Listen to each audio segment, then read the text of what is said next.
पिता परमेश्वर को धन्यवाद देते हुए उसकी आराधना करते हैं।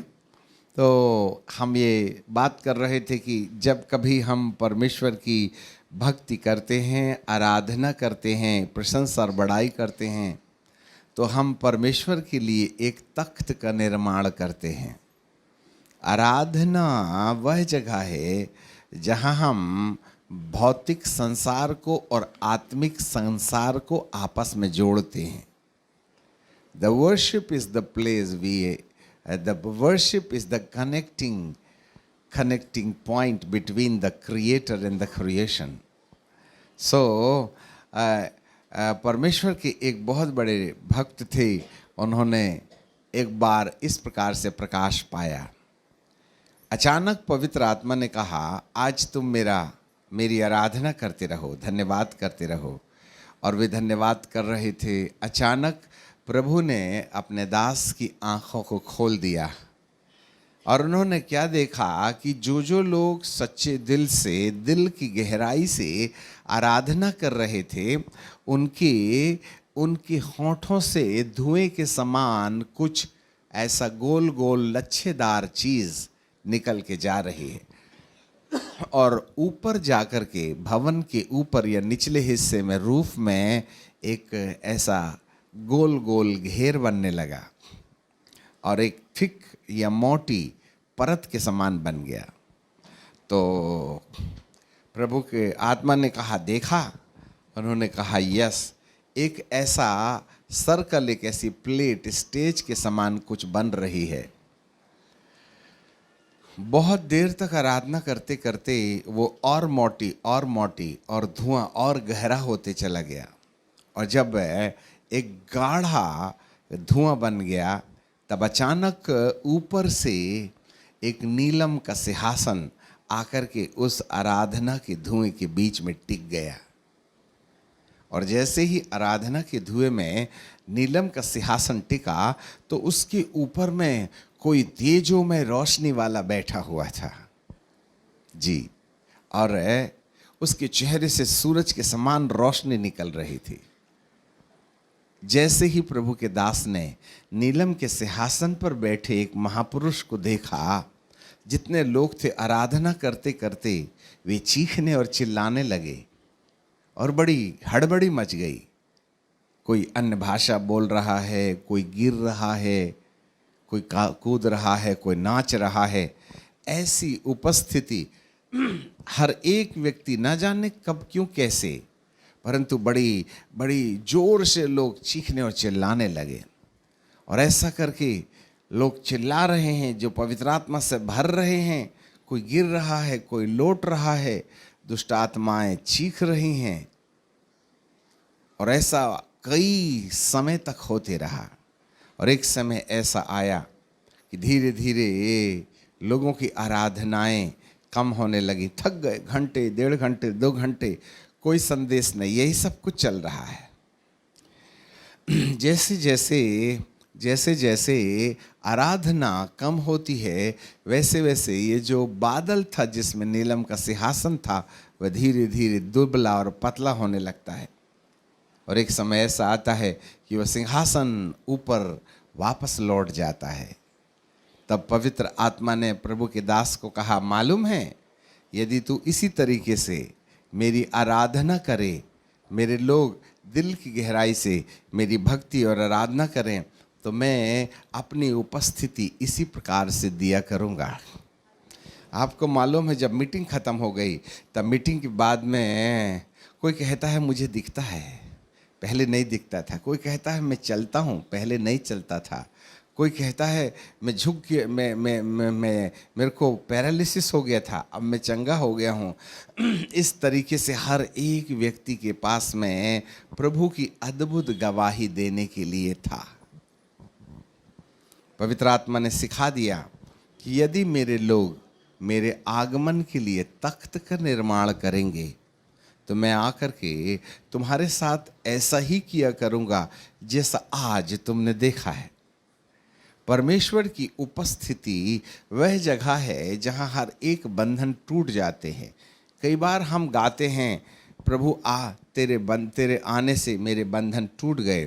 हम गाते हैं, गाना भी चाहिए, परंतु उसकी उपस्थिति को लाने का जो सिस्टम है, आराधना, आराधना वह जगह है जहाँ एक व्यक्ति अपनी भावना को, अपने मन को परमेश्वर के हाथों में पूर्ण रीति से समर्पित कर देता है।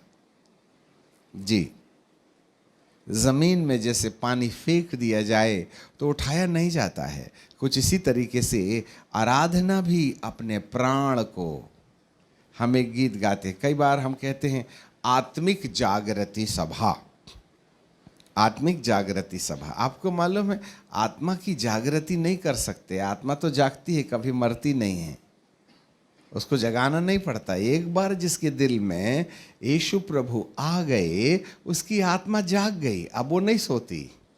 सोता तो शरीर है, थकता तो दिमाग है, पर आत्मा नहीं थकती, आत्मा तो तंदुरुस्त है। आपको मालूम है जब परमेश्वर पिता ने मनुष्य को जगत की उत्पत्ति से पहले बनाया था ना, तो उसने अपनी संपूर्ण आत्मा से, ब्रह्मांड से, उस पवित्र परमेश्वर की उपस्थिति में से उसने एक तिनका निकाल करके अपने में से अलग किया और उसको एक नया नाम दे दिया। और जब हम शरीर में उस आत्मा को जन्म लेते देखते हैं ना, तो पिताजी वही नाम रखते हैं जो पिता परमेश्वर ने हमारा नाम उस किताब में लिख दिया था। हाँ, we are separated from God before the foundation of this earth. हम जगत की उत्पत्ति के पहले परमेश्वर का अंश थे।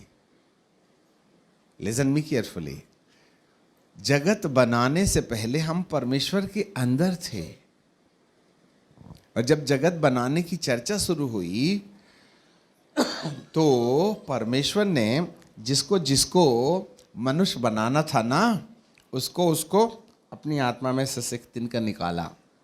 अच्छा, क्या नाम है आपका? पूर्णिमा, पूनम, ऐसा निकाला।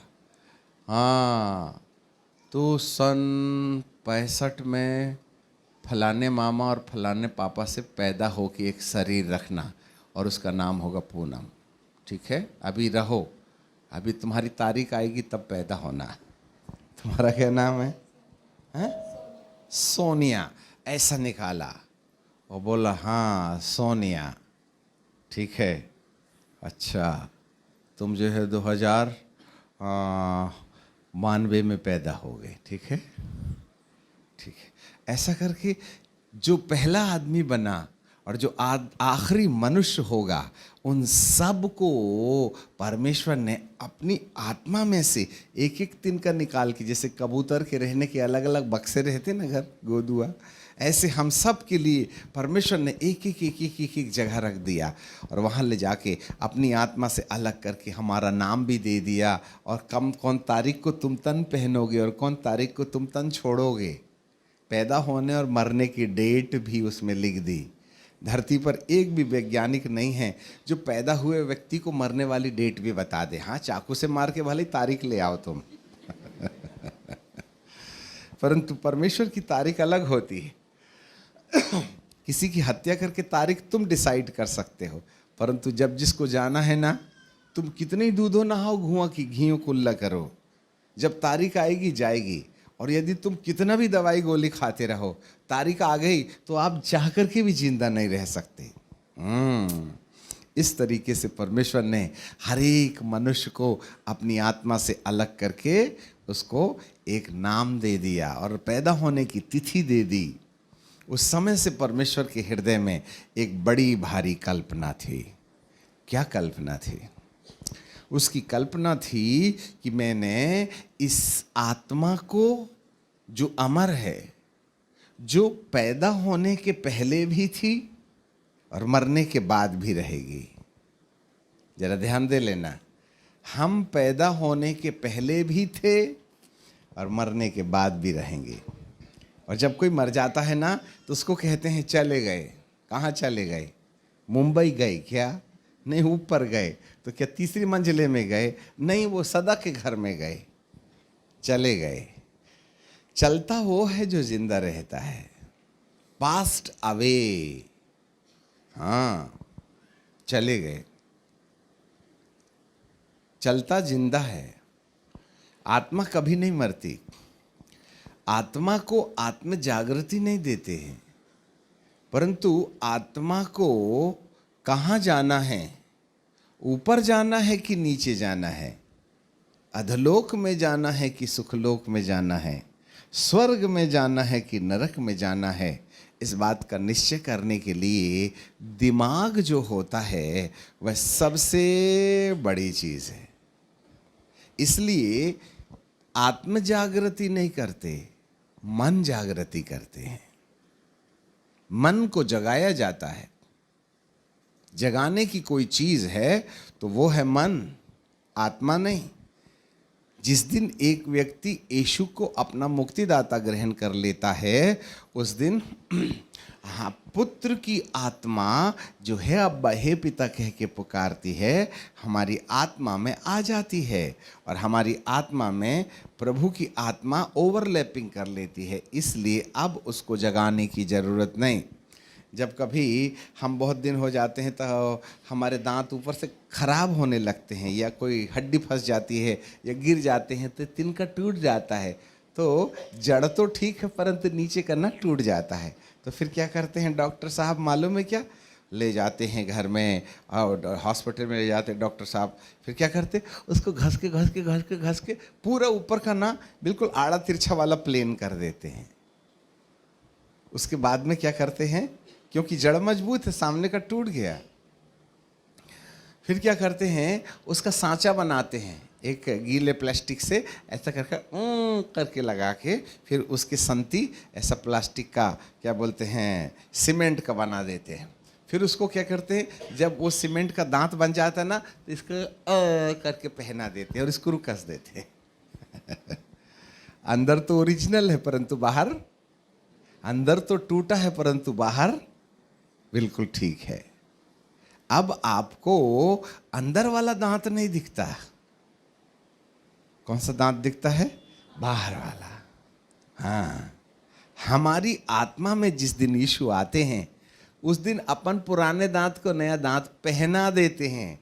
ये शब्द काम में लाए तो ठीक रहेगा।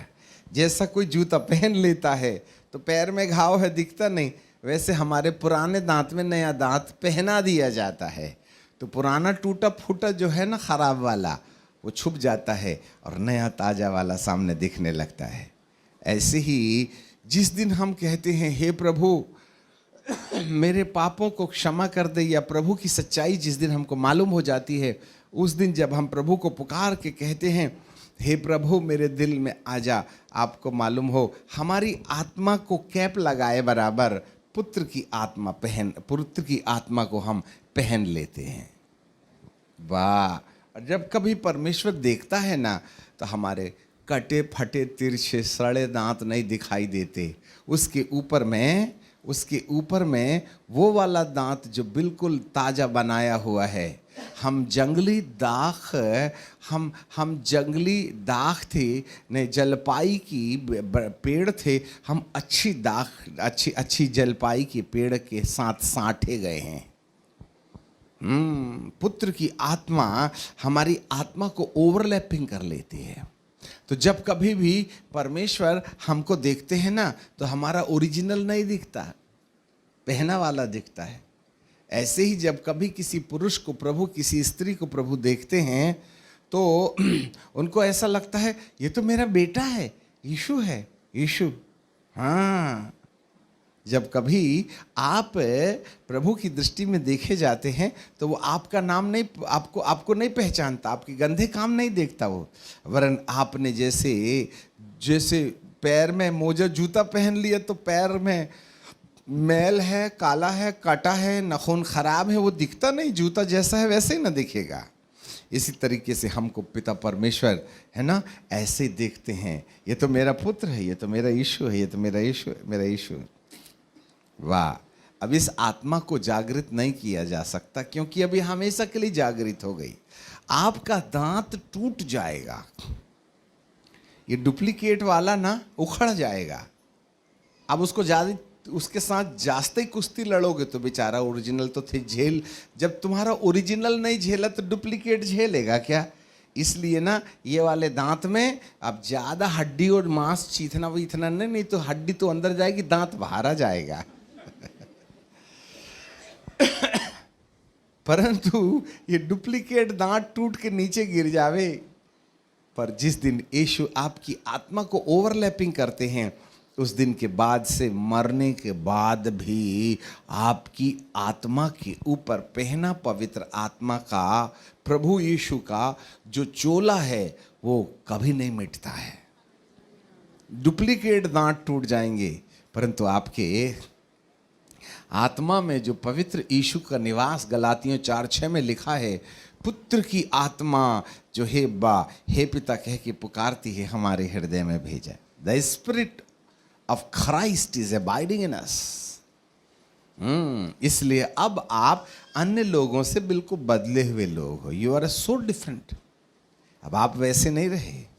इसलिए अपने आप को ये मत समझ लेना मैं बड़ा पापी हूँ, मैं बड़ा निकम्बा हूँ। कई बार लोग ना यीशु मसीह को ग्रहण कर लेते हैं, प्रभु को पा लेते हैं, उसके बावजूद भी ऐसी प्रार्थना करते हैं, हे प्रभु मैं नालायक, निकम्बा, बड़ा गंधा, पापी, बकरा, कुत्ता, बिल्ली, पता नहीं क्या क्या बोलते हैं, सड़ा कुत्ता। अरे प्रभु तुमको अपने पुत्र की आत्मा से ऐसा करके है ना कैप लगा दिया, फिर भी आप कहते मैं बड़ा पापी हूँ, बड़ा ये हूँ वो हूँ, है ना। आज के बाद में आप कभी भी ये नहीं कहना कि मैं बड़ा पापी हूँ, तो प्रभु कहेंगे तू पापी तो मैंने क्या पापड़ बेला था क्रूस में, हैं? अभी भी तू पापी है, इसलिए तू पापी नहीं, मैंने तुझको अपने प्यार से धर्मी बना दिया है। यू आर राइचियस नाउ, तुम धर्मी हो। बोलो मैं धर्मी हूँ, मैं धर्मी हूँ, क्योंकि यीशु की आत्मा मेरी आत्मा में निवास करती है, इसलिए मैं धर्मी हूँ। आप धर्मी हो। हाँ, अब पापी आपी मत कहना। पाप हो गए तो पश्चाताप जरूर करना, गलती हो गई तो सॉरी बोलना पड़ेगा, परंतु हम अपने आप को ये ना समझें कि मैं पापी हूँ। समझ में आ गई बात? हाँ। और अपने बच्चों को भी है ना गाली बकते समय कहना, ये नहीं कहना तू तो गधा है, हैं? तू तो बकरा है, तू तो कभी पास नहीं होगा, हाँ तेरे मारे तो मैं परेशान हो गई, जान खाने के लिए पैदा हुआ है। जान नहीं खाता, वो रोटी खाता है। तुम्हारी जान खाएगा तो मर जाओगे तुम। जानवान नहीं खाता, इसने तो मेरी जान खा गया। कभी तुम्हारी जान किसी ने खाया है? अरे जान कोई नहीं खाता, सब रोटी खाते हैं। जान में टेस्ट ही नहीं है, सड़ा सड़ा वास करता, तुम्हारी जान क्या खाएगा वो आदमी? रोटी वोटी खाए, जान खा गया। ये उल्टी सीधी बातें हम कई बार करते हैं। आपको मालूम है हमारा प्रभु जो है ना अंगीकार का महायाजक है, इसलिए अच्छी बात बोलना चाहिए। अब आज के बाद में कभी भी आप अपने बच्चे को श्राप मत दो, बकरा कहीं का तू तो कभी पास नहीं होगा। तो सामने वाला क्या बोलता, अच्छा मेरी माँ ने भविष्यवाणी कर दी है पास नहीं होने की ना, अब तो मैं पास होऊंगा ही नहीं, और हो भी जाऊंगा तो फेल होके दिखाऊंगा। क्योंकि माँ की भविष्यवाणी पूरी करना पड़ेगा ना।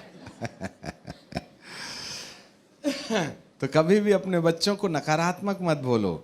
जिन्होंने यदि अपने बाल बच्चों को ऐसा बोला है तो अपने पत्नी को, कई बार पति लोग भी बोलते अरे तेरे माँ ने तो परेशान हो गया, मेरी ज़िंदगी लुट गई। अभी तक नहीं लूटी थी, अब जरूर लुट जाएगी, याद रखना, क्योंकि लुटेरा ना गई है, तुम खुद ही बोलते हो, ठीक है कि नहीं। पत्नी लोग भी क्या बोलते, अरे मेरी ज़िंदगी बर्बाद हो गई, बर्बाद हो गई। नहीं नहीं नहीं, बर्बाद नहीं हुई। याद रखिएगा, आप सब लोग प्रभु की दृष्टि में उसके पुत्रगण हो। वह आपकी आत्मा को जब देखता है तो ऐसे ही देखता है जैसे पुत्र यीशु दिखाई देते हैं। अब ये तो हो गई बात, ठीक है, अब हम परमेश्वर के पुत्र हैं, इसलिए अब आत्म जागृति नहीं होती है। अब दूसरा काम है मन जागृति का। आपको मालूम है परमेश्वर ने जगत की उत्पत्ति से पहले उसने हमारी आत्मा को अपने में से अलग करके एक नया परिचय दिया। उस समय उसके दिमाग में कौन सा सोच था? हाँ, क्या सोचता था वो? वो ये सोचता था कि मैं, सुनो इधर, मैं इसको मट्टी वाला तन पहना रहा हूं जो 60, 70, 80, 90, 100 साल के बाद में मट्टी में मिल जाएगा और मट्टी के कीड़े मकोड़े इसको खा जाएंगे। परंतु उसने अपनी आत्मा को अपने में से अलग करने के समय ही ये कल्पना किया था कि मैं इसको मट्टी का शरीर अर्थात हाड़ मांस का शरीर बना करके इस आत्मा को उस हाड़ मांस के शरीर में पिरोऊंगा, पैदा करूंगा। तो इसको पैदा होने से लेकर मरने के बीच तक एक ड्यूटी करना है, एक काम करना है। सब लोग ध्यान से सुनना। कौन सा काम करना है मालूम आपको? वो काम ये है कि परमेश्वर के वचन में प्रभु यीशु का इस धरती पर आने का जो उद्देश्य है, वो उद्देश्य ये है कि वो इस मरे हुए बूढ़े होने वाले शरीर को अमर शरीर बनाना चाहता है, इस मरणहार को अमर बनाना चाहता है। ये बूढ़ी हो जाने वाले शरीर को, जिसमें दर्द हो जाता है, जिसमें टूट फूट हो जाए तो है ना तकलीफ पड़ जाता है ना, बुढ़ा हो जाता है आदमी, फिर धुंधला दिखता है, धुंधला सुनाई देता है। इस तरीके वाले शरीर को, वह एक ऐसा शरीर जो करोड़ों करोड़ साल तक बुढ़ा नहीं होगा, हाँ, करोड़ों करोड़ साल तक बुढ़ा नहीं होगा, जिसमें दांत टूटेंगे नहीं, बाल झड़ेंगे नहीं, है ना। हाँ, अपन बाल में काला लगाते हैं, 15 दिन के बाद में फिर उड़ जाता है कलर। लिपस्टिक लगाए हो, अभी 2 घंटे के बाद में देखना साफ हो जाएगा। ये कलर भी लगाए थे, 15 दिन के बाद में खरोच खरोच करके फिर जैसा कि तैसा हो जाएगा। अभी डियो लगा के आए थे, सुबह तक खुशबू गायब, है ना। सो प्रभु चाहते हैं कि तुम्हारे इस टेम्परेरी वाले शरीर को अमर शरीर बना दे, जिसमें कभी चश्मा न लगे, जिसमें कभी कान में मशीन न लगे। आपके ये होंठ जो है ना, हर घंटे 2 घंटे में आपको ना पेंटिंग करना पड़ता है। प्रभु कहते हैं मैं तुम्हारा ना परमानेंट बना दूंगा ऐसा, तुम साबुन नहीं सोडा से भी धोगे तो वो लाल ही रहेगा, ये लालिमा जाएगी नहीं, ऐसा वाला लाल होंठ बना दूंगा मैं। तुमको जो कलर है वो बना देगा प्रभु जी, है ना। बार बार अपन लोग कंघी रखते ना, बाल उड़ जाते हैं ऐसे करके। मैं तुम्हारे बाल को ऐसा बना दूंगा कि खूब हवा में खूब उड़ेंगे, और जैसे हवा जाएगी तो जो जैसे कंघी करके कोई बैठा है, ऐसे अपनी अपनी जगह में ना बाल जमे हो जाएंगे। ऐसा वाला शरीर तुमको देना चाहता है। यहाँ बार बार बाल को सेट करवाना पड़ता है। प्रभु एक बार सेटिंग कर देंगे तो सेटिंग पर, नहीं तो वहाँ नाई की दुकान भी होना चाहिए, तभी तो ना। हाँ, आपको मालूम ये सब क्यों कर रहे हैं प्रभु? क्योंकि वह तुम्हें एक ऐसी दुनिया का मालिकाना हक देना चाहते हैं, तुम्हें एक ऐसी दुनिया में ले जाना चाहते हैं जिसमें इंसान कभी नहीं मरता, जिसमें कभी दुख नहीं होता, जिसमें कभी आंसू नहीं बहते हैं, जहां पति पत्नी का झगड़ा होता ही नहीं है, कोई टेंशन नहीं है वहां।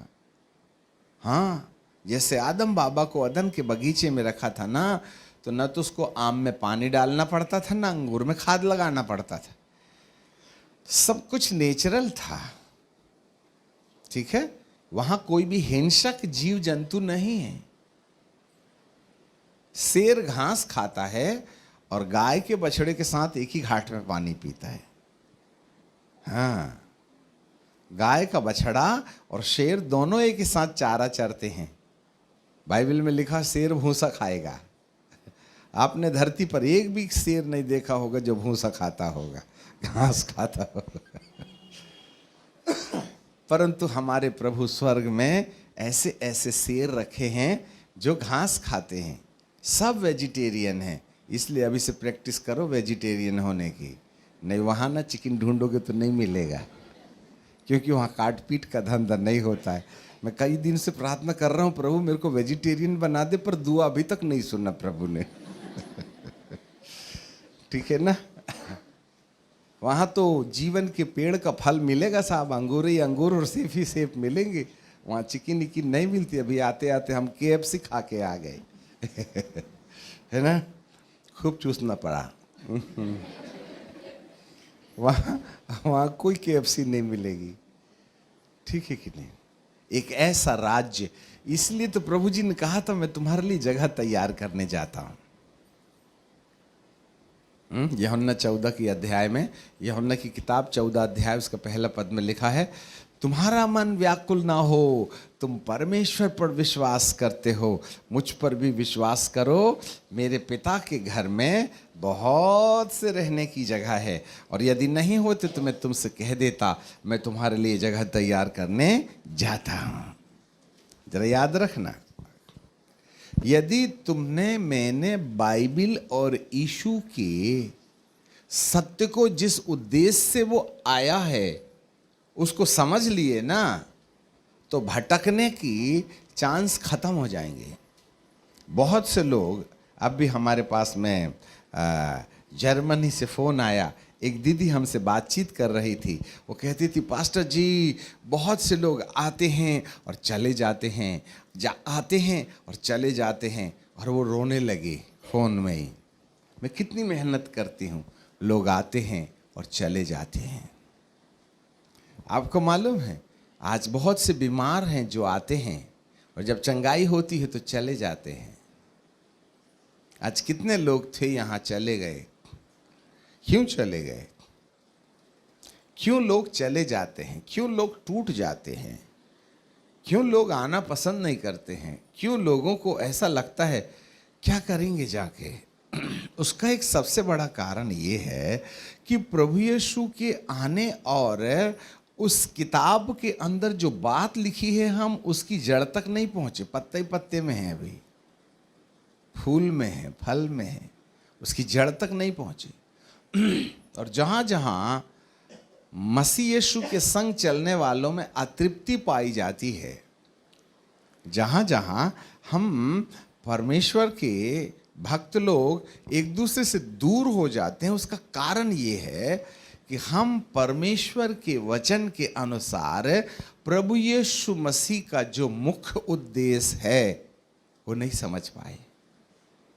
जिस दिन एक व्यक्ति मसीह यीशु का इस धरती पर आने और बाइबल में क्या लिखा है ये बात जिस दिन समझ जाएगा, उस दिन वह मैं नहीं जाता जाओ दूसरी जगह चलेंगे ये वाला ड्रामा खत्म हो जाएगा। और जो आते आते रुक जाते हैं या भटक जाते हैं, नहीं जाते, उधर जाएंगे इधर जाएंगे, ये करेंगे वो करेंगे, इस प्रकार की मनसा रखते हैं, तो उन्होंने मेरे प्रभु को अभी तक नहीं पहचाना और ना यीशु के सत्य को जाना। हम कहीं ना कहीं भटकी आत्मा से या भटके मिजाज में हैं।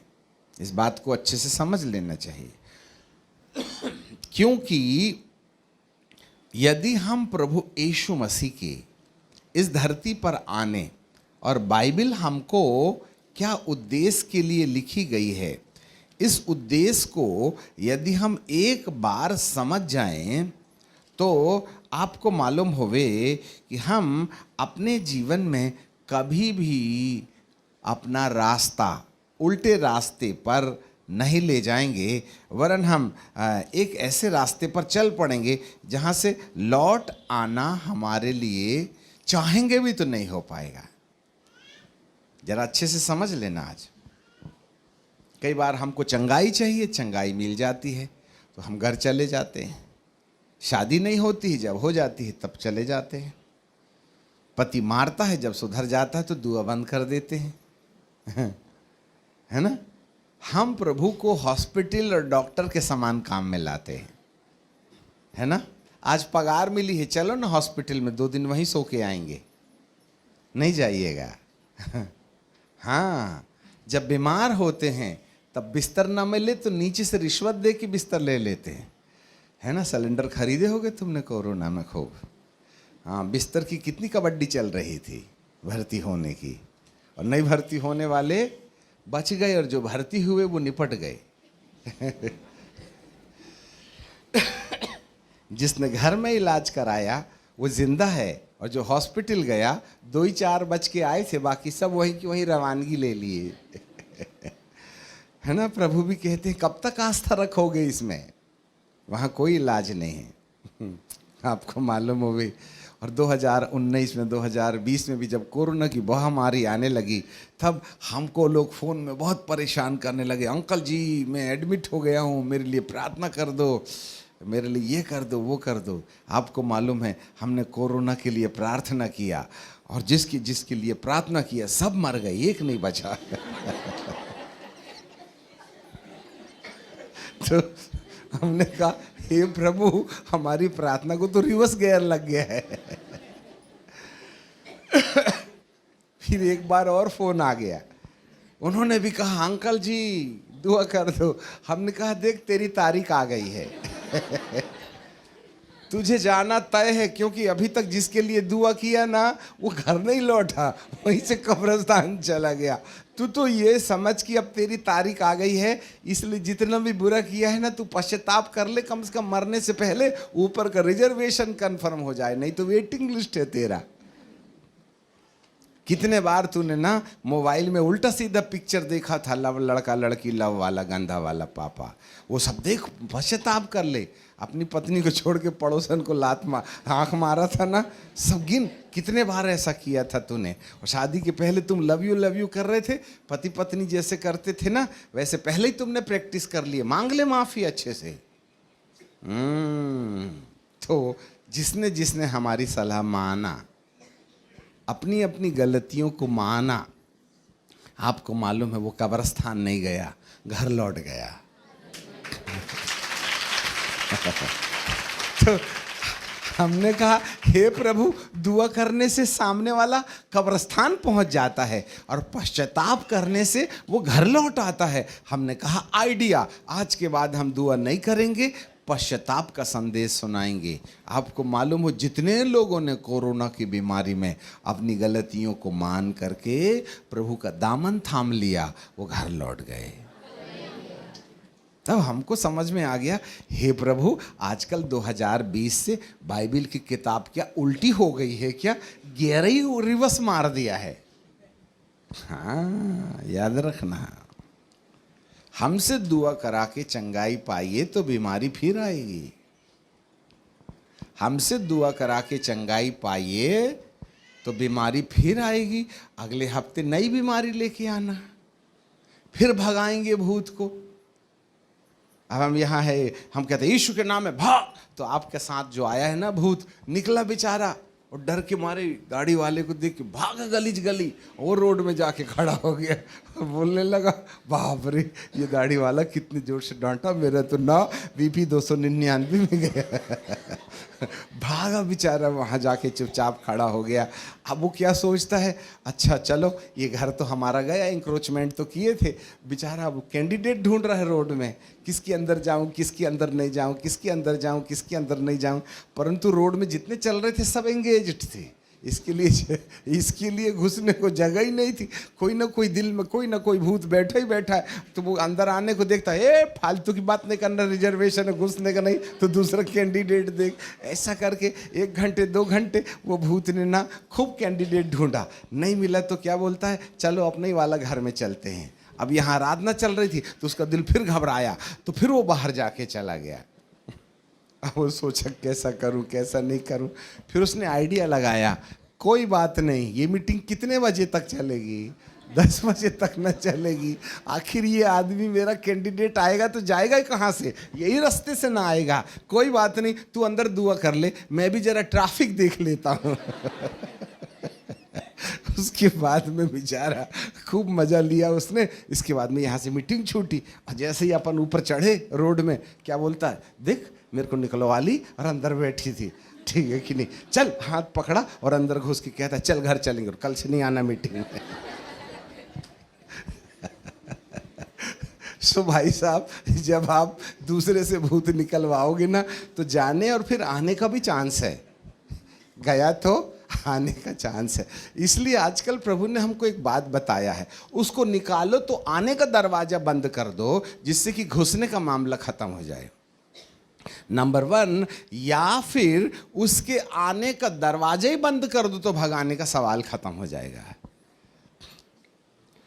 हम निकालते हैं, तुम बुलाते हो। अब यहां से छूटे, रास्ते में मोबाइल देखोगे उल्टा सीधा, तो जैसे उल्टा सीधा मोबाइल देखे तो वो क्या बोलता, एक खिड़की खोली रे, चल अंदर। फिर अंदर आ जाता है बेचारा। समझ में आ गई ना? इस तरीके से वो हमारा पीछा छोड़ता नहीं। 10-20 साल में, हजारों प्रार्थना में हमने ना भागी ले लिए, पर ये बीमारी जाती नहीं, ये भूत जाते नहीं, ये तकलीफ जाते नहीं। और जाते भी हैं तो रविवार के दिन बड़ा अच्छा लगता है, पर सोमवार से जैसे ही काम में जाते हैं ना, ये फिर से वैसे ही लगने लगता है। तो हम कब तक तुम्हारा इलाज करेंगे?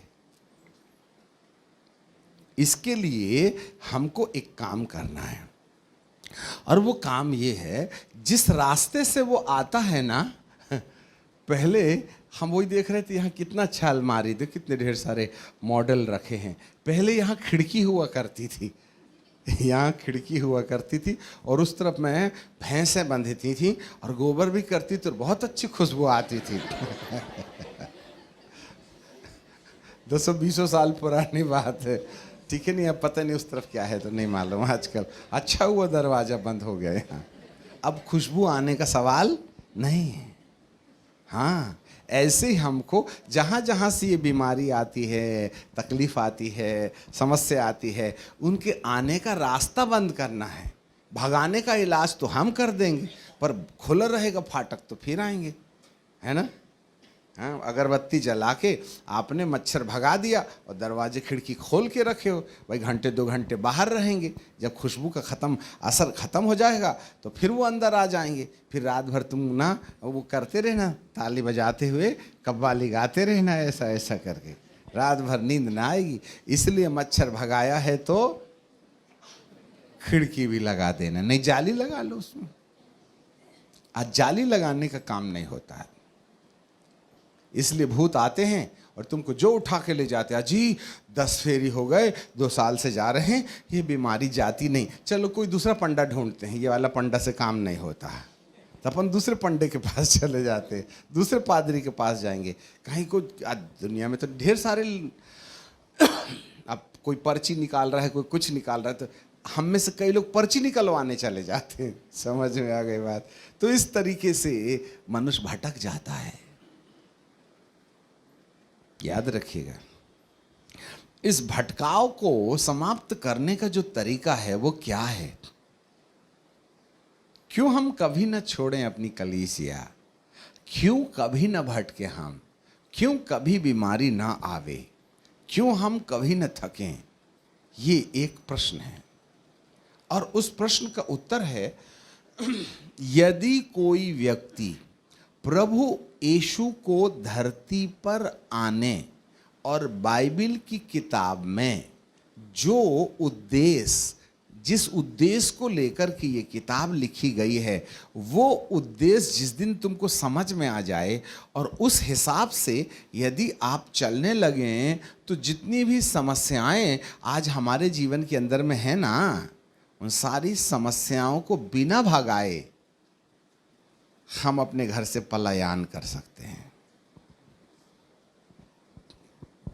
आपको मालूम होवे, हमको अभी तक चंगाई नहीं मिली। अब आप बोलोगे तुमको चंगाई नहीं मिली तो तुम्हारी दुआ से मैं कहाँ चंगा हो जाऊंगा। मुझे चंगाई का अनुभव ही नहीं है। चंगाई की प्रार्थना करने से बहुत से लोग चंगे होते हैं, ये जरूर देखा हूं, परंतु मैं चंगा होता हूं बोल के मेरे को नहीं समझ में आया। अब आप बोलोगे ऐसा क्यों है? ऐसा इसलिए है क्योंकि मैं बीमारी नहीं पड़ा तो चंगे होने का अंदाज कहां से होगा? नहीं समझे बात। अब आप बोलोगे कि भाई साहब आप बीमार क्यों नहीं होते? क्योंकि जितने भूत बीमारी है ना, सबके आने का रास्ता मैं पहले ही बंद करके रखता हूं, जिससे कि भगाने की झंझट ही नहीं रहती। आएगा ही नहीं तो जाएगा कहां से? जो आता है वो जाता है, हम आने ही ना दे तो जाने का प्रॉब्लम सॉल्व हो जाएगा। इसलिए हमको वो सारे रास्ते बंद करके रखना है जहाँ से ये बलाबत्तर आती है। वही एक बात है। और उसको लाने का एक ही तरीका है, उसको बंद करने का एक ही तरीका है, जिस पर्पस से, जिस उद्देश्य से प्रभु हमारे दिल में आए हैं, जिस उद्देश्य को लेकर के बाइबल लिखी गई है, जिस उद्देश्य के पीछे परमेश्वर पिता ने मनुष्य को उद्धारकर्ता दिया है, ये भेद जिस दिन समझ में आ जाएगा उस दिन हम कभी नहीं थकेंगे, कभी बीमारी नहीं आएगी। हम आपके लिए एक पद पढ़ते हैं, पहला पतरस की किताब और उसका पहला अध्याय और उसका 3 पद। First Peter chapter 1 and verse 3। यहाँ लिखा है, हमारे प्रभु यीशु मसीह के परमेश्वर और पिता का धन्यवाद हो, जिसने मसीह यीशु के मरे हुओं में से जी उठने के द्वारा अपनी बड़ी दया से, छोटी दया भी है, बोलो बड़ी दया, जोर से बोलो, बड़ी दया, बड़ी दया, बड़ी दया। यदि बड़ी है तो छोटी भी होगी।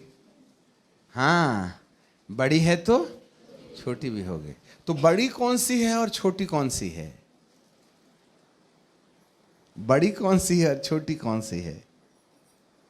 देखो एक बात और है ना, आपको इसको बंद नहीं करना है। एक पद और पढ़िए, पहला कुरिन्थियों की किताब और उसका 15 अध्याय मैं आपके लिए पढ़ूंगा, ठीक है? हमारे पीछे सब लोग बोलिए, यदि हम केवल इसी जीवन में मसीह से आशा रखते हैं तो हम सब मनुष्यों में अधिक अभागे हैं। फिर से बोल के बोलो, यदि हम इसी जीवन में मसीह से आशा रखते हैं तो सब मनुष्यों में अधिक अभागे। अभी हम कल पंजाबी और उर्दू लोगों के पास में थे जर्मनी में, तो हमने बोला जरा अभागे को क्या लिखा है, तो वो बोलते हैं बदकिस्मत, बदकिस्मत, उसके फूटे करम, जिसकी किस्मत फूटी हो। दूसरे शब्दों में लानत है उस इंसान पर। लानत मतलब श्रापित है वो इंसान जो यीशु मसीह की भक्ति केवल इस तन वाले जीवन के लिए करता है। अब इतनी बड़ी गाली लिखी है इसमें, हाय उस पर, फूटी है किस्मत उसकी जो केवल तन की जरूरत को आधार बनाकर प्रभु के पीछे चलता है। हे प्रभु नौकरी दे दे, चाकरी दे दे, टीवी दे दे, बीबी दे दे, चंगाई दे दे, अमका दे दे, ढमका दे दे, ये सब दुनिया की चीज़ें जो तुम मांगते हो ना, ऐसे लोगों को फूटी किस्मत वाला बोले हैं। हरे हे प्रभु, हम तो उसी चक्कर में आए थे। प्रभु कहते हैं तेरी किस्मत फूटी है, आया था तहाँ तक तो ठीक है, अब चंगाई पा लिया और नहीं भी मिली तो छोड़ दे, कम से कम अब तो समझ ले। यहाँ लिखा है, यदि कोई इस ही जीवन में मसीह से आशा रखता है तो वह सब मनुष्यों में अभागा है। मेरा मतलब ये नहीं है कि अब प्रभु तुम्हें चंगाई नहीं देना चाहते हैं, मेरा मतलब ये नहीं कि तुम चंगाई ना मांगो, मेरा मतलब ये नहीं कि तुमको सपने आते हैं तो प्रभु से प्रार्थना मत करो, परंतु इसके बाद एक और सीढ़ी है। इसके बाद एक और सीढ़ी है, हम परमानेंटली भूत जाके लौटना नहीं चाहिए, उसका इलाज बता रहे हैं। ठीक है ना?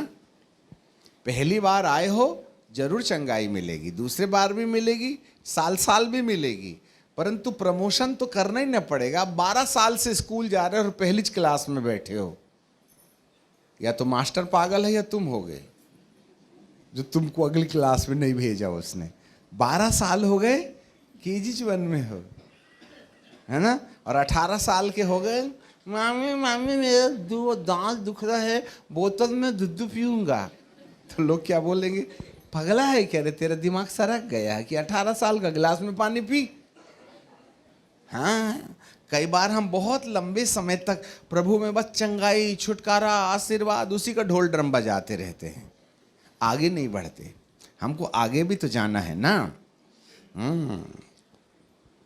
तो बाइबल का परमेश्वर ये कहता है, यदि मैं शरीर के 70-80 बरस की जिंदगी में अपनी आवश्यकताओं को पूरा करने वाला प्रभु समझ करके उसकी भक्ति करता हूं, तो मैं सब मनुष्यों में अभागा हूं, लिखा है। अब जरा देखें, केवल इस जीवन में, यदि इस जीवन की बात है तो उस जीवन में भी, ये जीवन ये है तो वो भी होगा, इस होगा तो उस भी होगा। तो ये और वो, इस जीवन और उस जीवन को कौन अलग अलग करता है? पानी पिलाओ ना बेटा। कहाँ? अच्छा, ओके, ठीक है। ये जीवन और वो जीवन में कौन सी ऐसी चीज है जो ये जीवन और वो जीवन को अलग अलग करती है? आपको मालूम होवे, मृत्यु एक ऐसी लाल रिबन है जिसको इस और उसको अलग किया जाता है। दूसरे शब्दों में कहा जाए, life before the death and life after the death. मृत्यु के पहले वाला जीवन और मृत्यु के बाद वाला जीवन। मृत्यु के पहले वाला जीवन 60, 70, 80 साल का होता है और मृत्यु के बाद वाला जीवन अमर काल का होता है।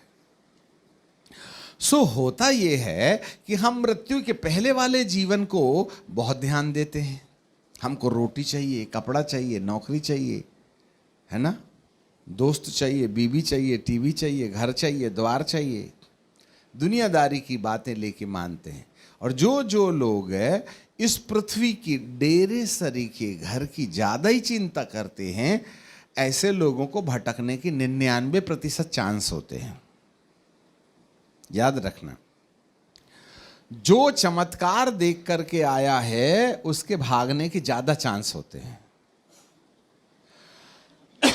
और जो चमत्कार के चक्कर में नहीं आया, चमत्कार उसका बहाना रहा है, पर यदि चमत्कार के चक्कर में आकर के उसने उस वाले जीवन की कहानी समझ लिया, तो उस वाले जीवन की कहानी समझने वाला अपनी जिंदगी में दोबारा समस्या में नहीं पड़ता। चीज याद रख लेना। अब इस जीवन मतलब मृत्यु के पहले वाला जीवन, उस जीवन मतलब मृत्यु के बाद वाला जीवन, राइट। अब फिर से आ जाओ पहला पतरस की किताब में और उसके पहले अध्याय में और उसके 3 पद में फिर से हम पढ़ेंगे। वहां लिखा है, हमारे प्रभु यीशु के परमेश्वर और पिता का धन्यवाद हो, जिसने मसीह को मरे हुओं में से जी उठने के द्वारा, मरे हुओं में से जी उठने के द्वारा बड़ी दया से, जोर से बोलो, बड़ी दया। कौन सी दया? तो छोटी भी होगी। तो बड़ी दया कौन सी है और छोटी दया कौन सी है? जरा सुनो अच्छे से। बड़ी दया मृत्यु के पहले लागू होती है, नहीं माफ करना, छोटी दया मृत्यु के पहले लागू होती है और बड़ी दया मृत्यु के बाद लागू होती है। छोटी दया 60 साल तक काम आती है, बड़ी दया करोड़ों करोड़ साल तक काम में आती है। समझ में आ गई बात? और आज छोटी दया का बाजार खूब गर्म है। छोटी दया, प्रभु तुमको चंगाई देंगे, तुमको आशीर्वाद देंगे, नौकरी देंगे, चाकरी देंगे। इस तरीके से देखो, शुरुआत में ऐसा हो सकता है कि प्रभु हमारे जीवन के अंदर कोई ऐसा अद्भुत काम करें जिससे कि प्रभु के जिंदा होने का प्रमाण मिले। परंतु जब तुमको प्रभु के जिंदा रहने का प्रमाण मिल जाता है तो हमको अगली क्लास में बैठना चाहिए। अब हमको छोटी दया के साथ साथ, सुनो, छोटी दया के साथ साथ बड़ी दया के ऊपर में भी चिंता करना चाहिए। और बड़ी दया के अंतर्गत कहानी यहां ये आती है। आगे पढ़ते हैं। मसीह के मरे हुओं में से जी उठने के द्वारा बड़ी दया से हमें जीवित आशा, बोलो जीवित आशा। कौन सी आशा? जोर से बोले। अभी जीवित आशा है तो मरी आशा भी होगी। अरे जीवित आशा है तो मरी आशा भी है। तो जीवित आशा कौन सी है और मरी आशा कौन सी है? मरी आशा का मतलब होता है जिस आशा का एक बार काम खत्म हो जाता है। हे पिता परमेश्वर, एक बार तू मेरे ना जिंदगी का लाइफ पार्टनर दे दे, मैं अपना जीवन तुझको दे दूंगा, है ना। हे प्रभु मेरे को जीवन साथी दे दे। अब जीवन साथी दे दिया तो क्या अब दूसरा और ढूंढोगे? एक ही नहीं झिलवाता तुमको, दूसरे क्या करोगे? समझ में आ गई? इसका मतलब है हे प्रभु मेरे को चंगाई दे दे। आपको जब चंगाई मिल जाती है तो फिर अब और चंगाई चाहिए क्या? अब बीमारी नहीं तो चंगाई कहां से होगी? इसका मतलब है जो भी शरीर की जिंदगी में चमत्कार होते हैं उसको पाने के बाद उसका काम खत्म हो जाता है। लिसन मी केयरफुली, यह है मरी आशा। हे प्रभु मेरा कोर्ट केस सॉल्व कर दे। ठीक है, कर दिया, अब क्या? फिर से चोरी कर ले, फिर से दूसरा लेके आना है। मरी आशा 70 बरस में लागू होती है, जिसका संबंध रोटी कपड़ा मकान तन धन परिवार से है। परंतु मेरा प्रभु क्या बोलता है, ये तो नए लोगों के लिए परिचय का विषय है, पर जब कोई मुझे जान जाता है तो जीवित आशा की कल्पना करना चाहिए। जीवित आशा का मतलब होता है जिसका कोई अंत नहीं हो सकता, कभी नहीं मरने वाली आशा। आपको मालूम है कभी नहीं मरने वाली आशा कहां लागू होती है? मृत्यु के बाद यदि एक व्यक्ति यीशु के दोबारा आने के समय महिमा की देह पहन लिया और जो जिंदा था वह रूपांतरित होकर के महिमा की देह में बदल गया। जैसे यीशु मुर्दों में से जी उठने के बाद महिमा की देह पहन लिए, ऐसा ही यदि कोई यीशु के आने के पहले मुर्दों में से जिंदा होने वाला धन अपने लिए इकट्ठा कर लेवे तो उसके लिए मृत्यु कभी नहीं आएगी, उसके आंख से आंसू कभी नहीं गिरेंगे, वो कभी थकेगा नहीं, वो कभी निराश नहीं होगा। क्योंकि महिमा की देह दिए जाने के बाद, अमर देह दिए जाने के बाद, कभी नहीं मरने वाली देह दिए जाने के बाद मेरा प्रभु ऐसे लोगों को नए यरूशलेम में बिठाल देगा, बसा देगा, जहां हम करोड़ों करोड़ साल तक कभी बूढ़ा नहीं होने वाला शरीर लेकर अपने सृष्टिकर्ता के साथ शांति और आनंद का आनंद उठाएंगे।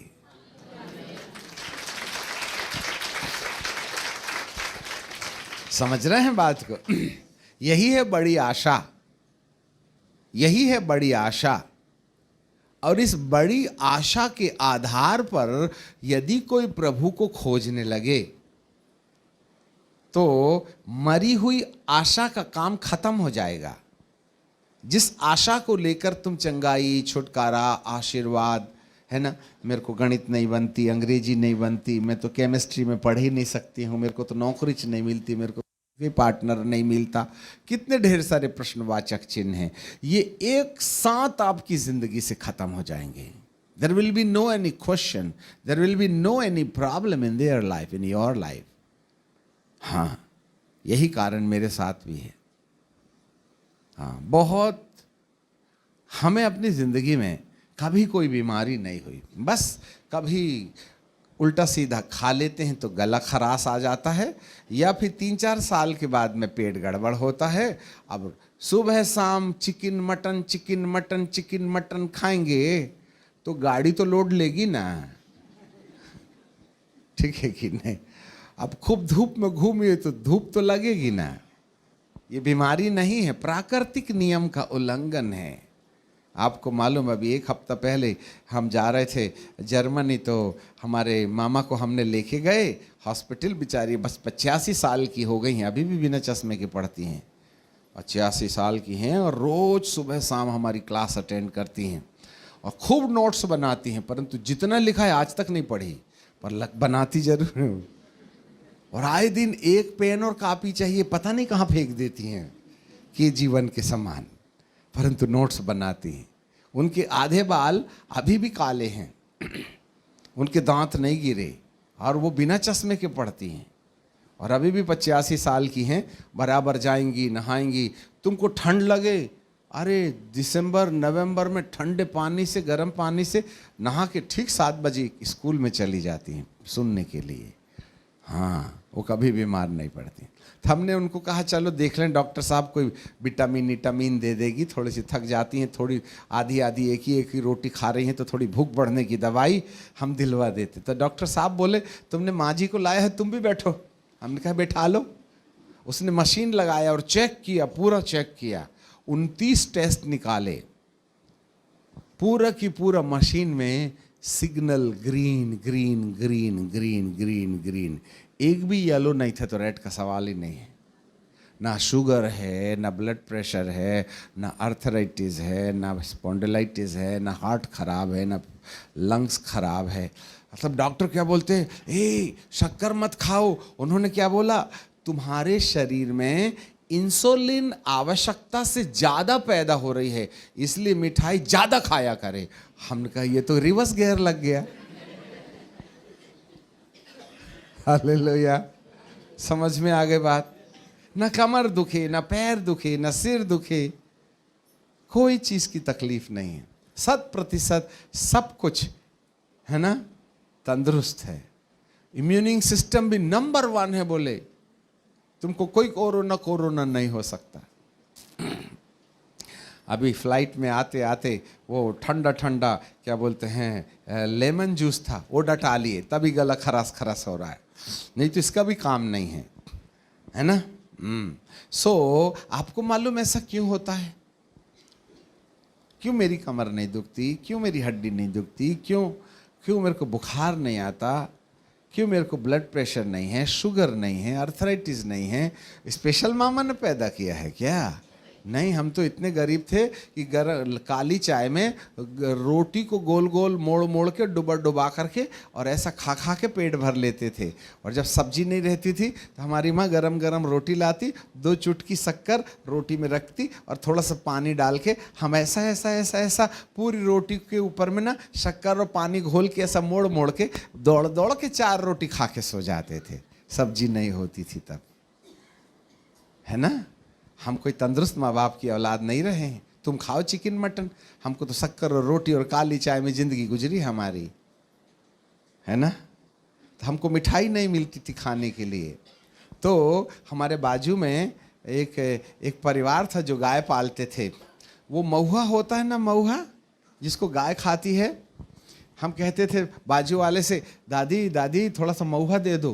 वो महुआ हम घर में लाते थे और उसको पानी में भिगोते थे और उसको खूब उबालते थे और उबाल के उसका रस निकाल लेते थे, तो मीठा मीठा रस निकलता था। फिर माँ से कहते थे, माँ थोड़ा सा आटा दे दो। फिर वो आटा देती थी। फिर ये आटे को और महुए के रस को हम गंज में उबालते थे और फिर उसको मिठाई समझ के खा लेते थे। समझ में आ गई बात। लोग मिठाई पेड़ा लड्डू खाते थे, हम आटे को है ना महुए के रस में घोल करके पी लेते थे। उसको लपसी बोलते हैं।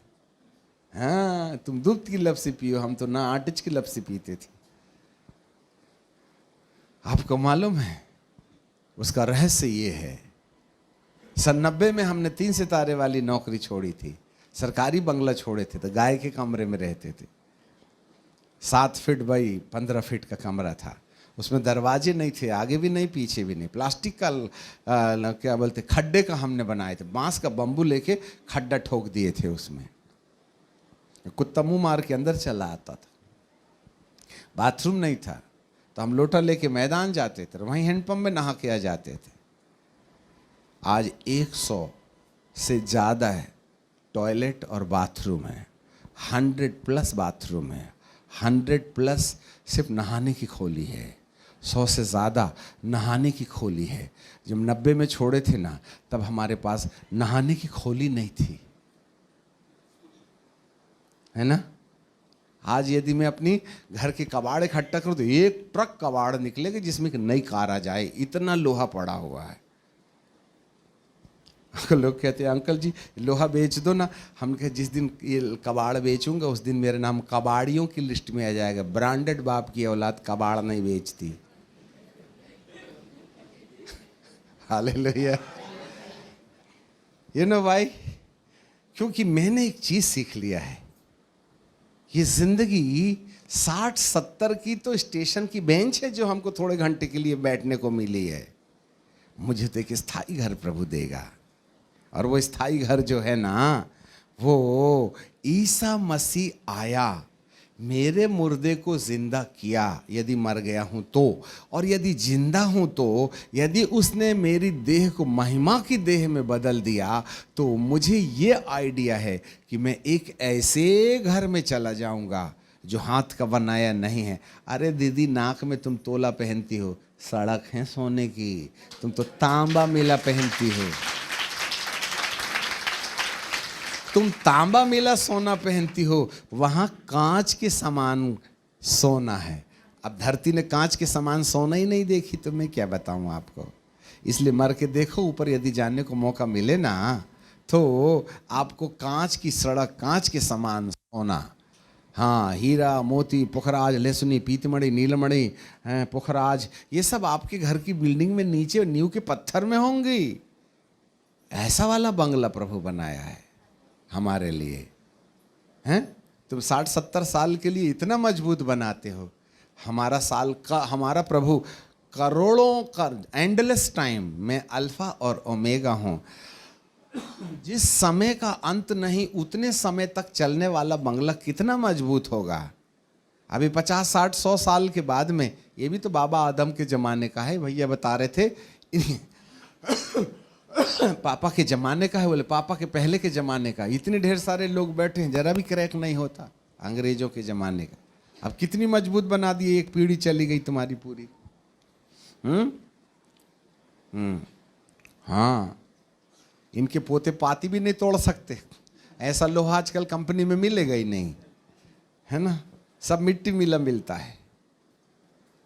आज 70 वर्ष की जिंदगी के लिए तुम कितना मजबूत, कितना मजबूत आप घर बनाते हो। जिस घर में प्रभु हमको करोड़ों करोड़ साल, अरबों अरबों साल रखेगा, उस घर को प्रभु कैसा बनाएगा, थोड़ा सोच के देखो ना। उसकी आशा किसके लिए, किसके मन में है उसकी आशा? हाँ, देखना, खाना पीना, जो कुछ भी आप तुम शरीर में करते हो ना, ये मट्टी वाले, वैसा महिमा की देह में भी होगा। वहाँ भी फल होंगे, वहाँ भी जानवर होंगे, वहाँ भी नीले पीले गुलाबी फूल होंगे, वहाँ भी खेत बगीचा पहाड़ होगा नए यरूशलेम में। हाँ, कभी हम दोबारा बताएंगे स्वर्ग की परिभाषा। एक बार उस कभी नहीं नष्ट होने वाले राज्य की कल्पना करने के बाद वहां जाने के लिए मन तैयार करो, तो तुम्हें पता चलेगा कि वहां जाने के लिए कौन कौन सी शर्तें हैं। और जिन जिन शर्तों को प्रभु ने वहां जाने के लिए लोगों को रखा है, जिस दिन तुम उसको पूरा करने लगोगे, उस दिन भूत आने के सारे दरवाजे बंद हो जाएंगे।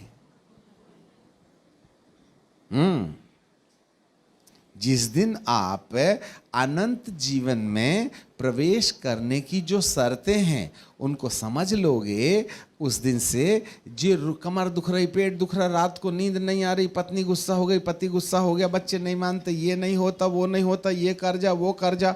आजकल दिल्ली शहर के लोग कर्जे में बहुत डूबे रहते हैं, क्योंकि जितने भारत से व्यापारी लोग आते हैं अपना भूत यहीं छोड़ के जाते हैं, तो आप पर पड़े रहते हैं वो सिर में, और यहाँ से धन लेके चले जाते हैं, और तुम रहे गरीब की गरीब। फाइनेंशियल प्रॉब्लम, फैमिली प्रॉब्लम, पति नहीं मानता, पत्नी नहीं मानती, बच्चे नहीं मानते।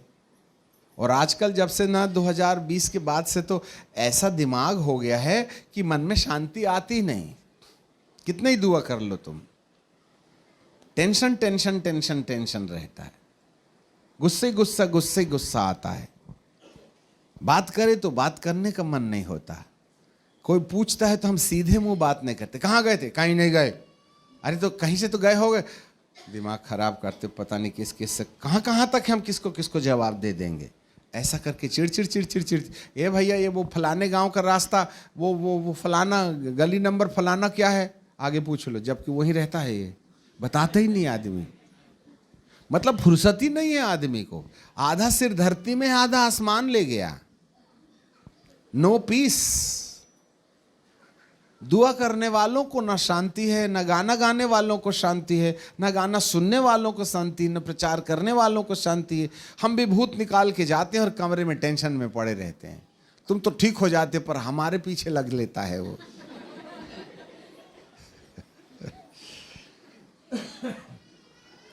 ये समस्या 2020 के पहले नहीं थी, हम प्रचार करते थे तो शांति मिलती थी, वाह मजा आ गया। आजकल आजा मजा दोनों नहीं आता। न तुमको आता है न हमको आता है, इतने ढेर सारे भूत निकलते हैं, मैं क्या बताऊं, 50-50 100-100 नाचते हैं, पर घंटे 2 घंटे के बाद में फिर वही tension. We have lost the peace. खाओ तो मजा नहीं, सो तो मजा नहीं, दाल में मजा नहीं, चिकन में मजा नहीं, उपवास करे तो पेट में चूहे कूदते हैं, खाओ तो खाने का मन नहीं होता, ना मन बीवी में लगे, ना मन मोबाइल में लगे, ना मन बच्चों में लगे, ना मन दुआ में लगे। आप ही बताओ कितने घंटे दुआ करते हो, हम भी तो महारथी हैं ना, आधे घंटे से 1 घंटे के बीच में धुआं छोड़ देती है हमारी प्रार्थना, हैं 15 मिनट में फूक करके हवा गिर निकल जाती है, कर ही नहीं सकते। और दिल्ली वासी लोग जहां करोड़ों भूत है, तुम दुआ करोगे 1 घंटा, दिमाग खराब है, और यदि करने भी बैठे मच्छर मारते रहते हैं,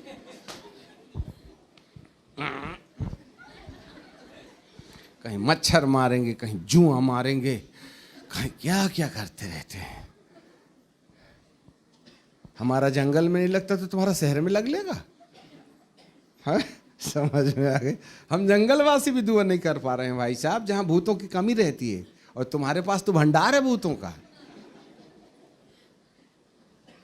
यू नो भाई, क्योंकि 2020 के बाद में दुनिया बदल गई है। अभी तक वायुमंडल में जितने भूत थे ना, आजकल धरती से ऊपर आ गए हैं, समुद्र से भी आ गए, धरती से भी ऊपर आ गए हैं, है ना। 9वें प्रकाशित वाक्य के 9वें अध्याय में लिखा हुआ है कि एक तारा मैंने स्वर्ग से नीचे गिरता हुआ देखा, उसे अथाह कुंड की कुंजी दी गई, और उसने अथाह कुंड का ताला खोला, और उसमें से भट्टी का सा धुआं निकला, और उस धुएं से चांद और सूरज काले हो गए, और उसमें से टिड्डियां निकली, और उन टिड्डियों को बिच्छू की सी शक्ति दी गई, और जिन जिन लोगों के माथे में परमेश्वर की मोहर नहीं है उनको डसे, और उनको मार डालने का तो नहीं, परंतु 5 महीने तक पीड़ा देने का अधिकार दिया गया। अब हमें नहीं मालूम ये 5 महीना कब खत्म होंगे,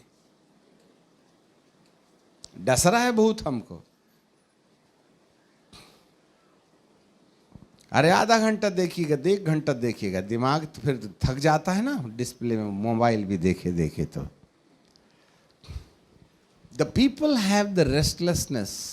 मैं आप बीती बता रहा हूं, आज लोगों के पास शांति नहीं है।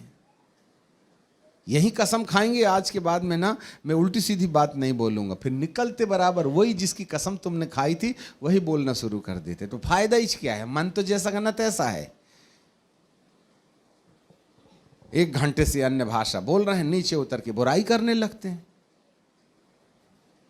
4 दिन से खाना नहीं खाए, बीवी को ऐसे मारते हैं, पहले तो 2 गाल में उंगलियां आती थी, आजकल पूरी 6 उखल आ जाती है गाल में। वाई? क्योंकि जमीन के अंदर से दुष्ट आत्माएं अब वायुमंडल में आ गई हैं, और ये हैं जो हर विश्वासी को परेशान करती हैं। उनके पास तो जाने का काम ही नहीं है, क्योंकि वो तो उन्हीं की प्रजा है। हम हो गए हैं अलग। और जितने लोगों ने नकली ओरिजिनल दांत में दूसरा दांत फिट करा लिया, अर्थात जितने लोगों ने यीशु मसीह को ग्रहण कर लिया है, ऐसे लोगों के पास ये जमीन के अंदर से निकली दुष्ट आत्माएं आकर के तुम्हारी शांति भंग करने के लिए बिच्छू का सा डंक मारती हैं।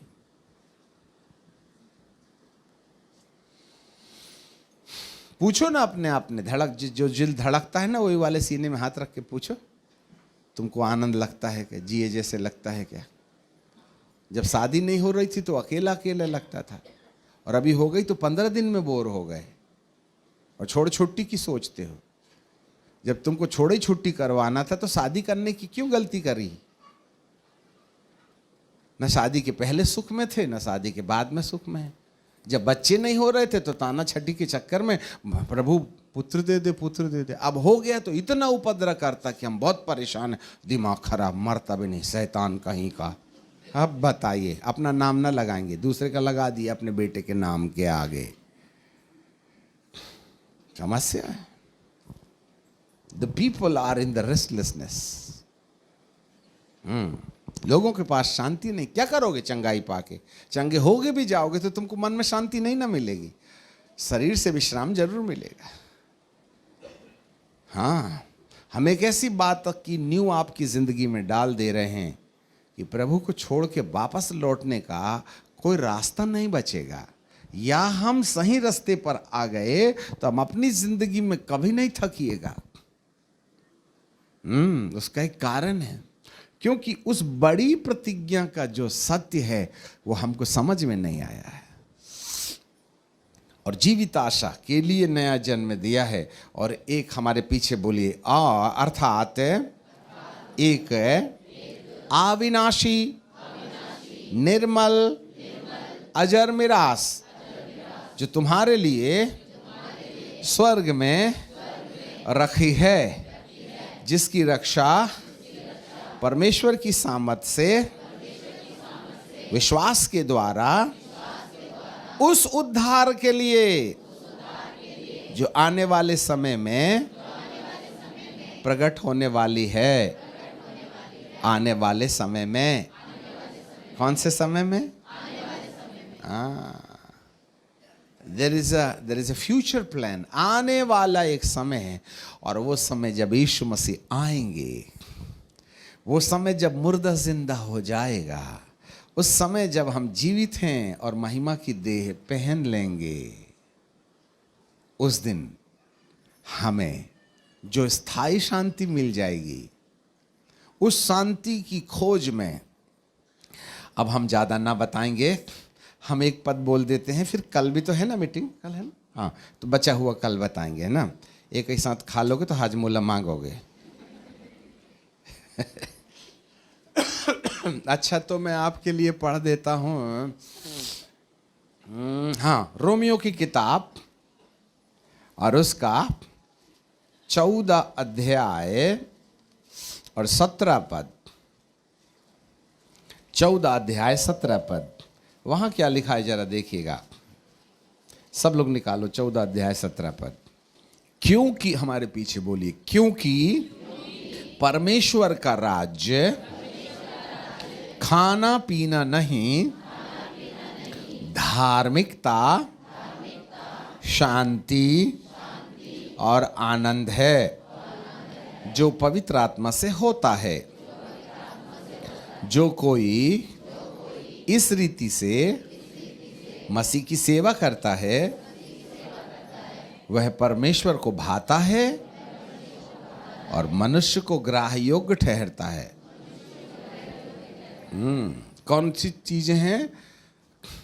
धार्मिकता, बोलो धार्मिकता, शांति और आनंद। धार्मिकता, शांति, आनंद। धार्मिकता, शांति, आनंद। 3 दांते वाली चाबी है ये, ठीक है। और जिसके पास ये 3 दांते वाली चाबी रहती है वह कभी नहीं पछताता, वो कभी नहीं थकता।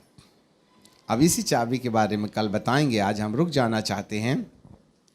आपको मालूम होवे एक समय आ रहा है जिस समय प्रभु हमको निर्मल अजर मिरास देगा, जो कभी जर्जर नहीं होगी, जो कभी थकेगी नहीं, जो कभी बूढ़ी नहीं होगी, जो कभी निराश नहीं होगा।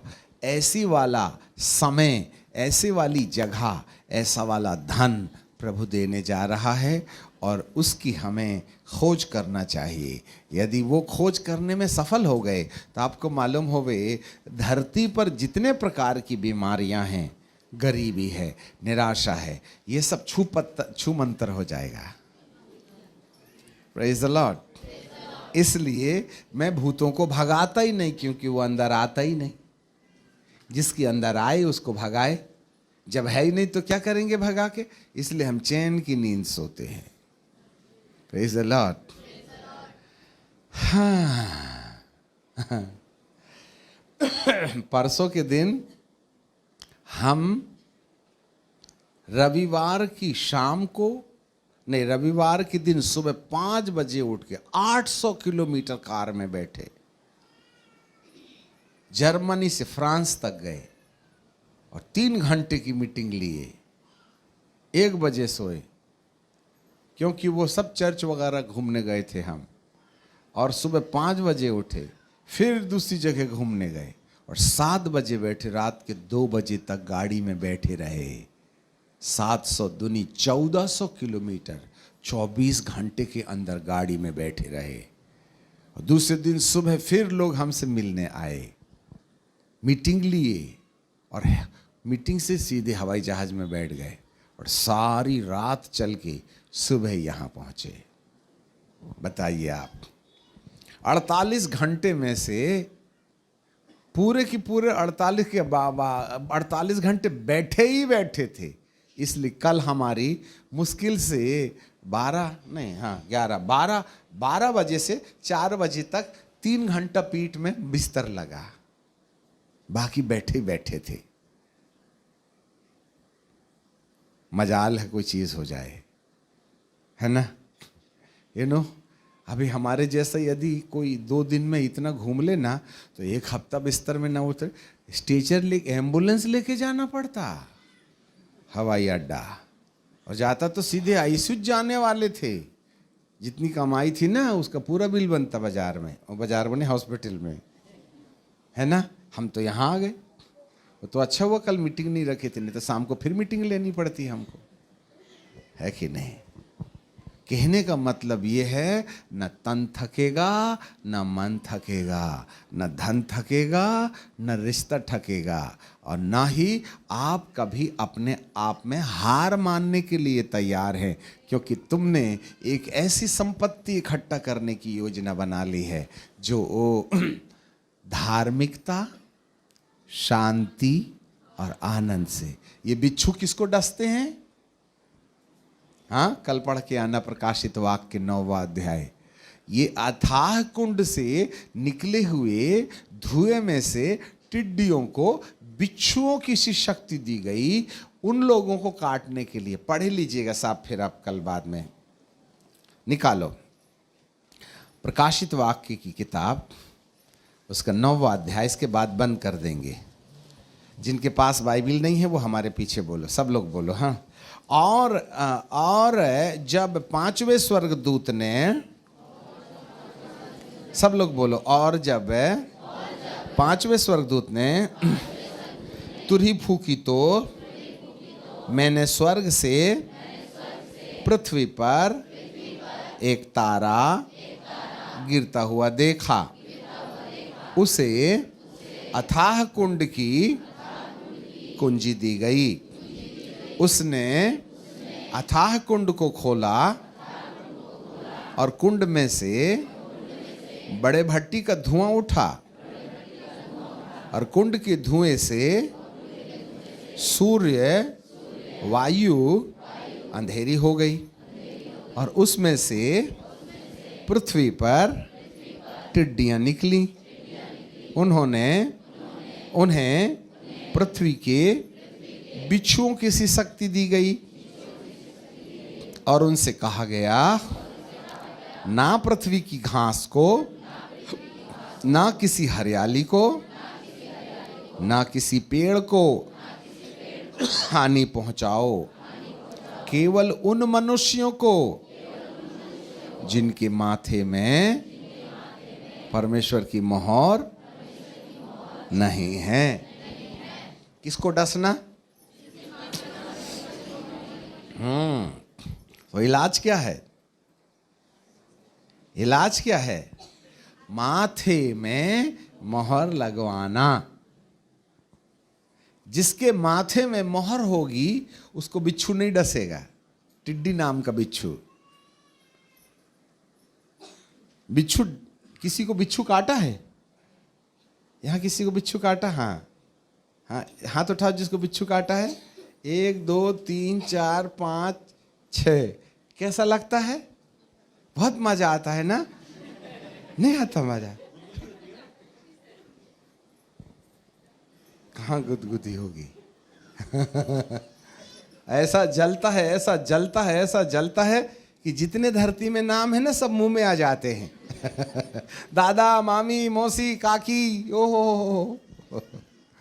हाँ, जब ये वाले बिच्छू काटे तो हमको नानी याद दिला देते हैं। जब अथाह कुंड से निकले वाला काटेगा तो कैसा करेगा? उसका जहर तो 5 महीने तक नहीं उतरेगा, लिखा है। तुम्हारा तो 24 घंटे में उतर जाता है, तो 5 महीने तक नहीं उतरेगा। तो वो कहां डसेगा? यही हमारे माथे में डसता है। इसलिए माथे में हमको मोहर लगाना पड़ेगा।